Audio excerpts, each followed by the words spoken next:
To be or not to be, that is the question.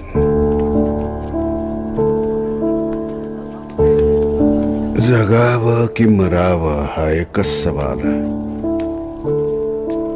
या दुनियेच्या उकिरड्यावर खरकट्या पत्रावळीचा तुकडा होऊन जगावं बेशरमला चार आनंदानं, की फेकून द्यावं या देहाचं लखतर त्यात गुंडाळलेल्या जाणीवेच्या यातनेसह मृत्यूच्या काळ्या शारडोहामध्ये, आणि करावा सर्वांचा शेवट, माझा तुझा याचा आणि त्याचा सुद्धा.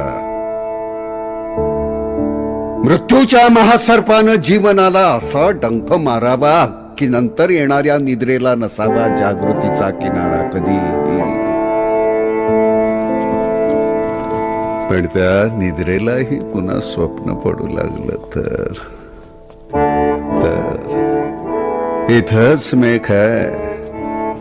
नव्या स्वप्नांच्या अनोळखी प्रदेशात प्रवेश करण्याचा धीर होत नाही, म्हणून आम्ही सहन करतो हे जुनं जागेपण. सहन करतो प्रेताच्या निर्जीवपणानं अभिमानावर होणारे बलात्कार, अस्तित्वाच्या गाभाऱ्यात असलेल्या सत्वाची विटंबना, आणि अखेर करुणेचा कटोरा घेऊन उभे राहतो खालच्या मानेनं आमच्याच मारेकऱ्यांच्या दाराशी. विधात्या, तू इतका कठोर का झालास?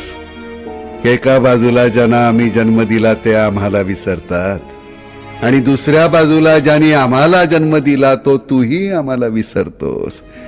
मग विस्कटलेल्या या हाडांचे सापळे घेऊन हे करुणा करा.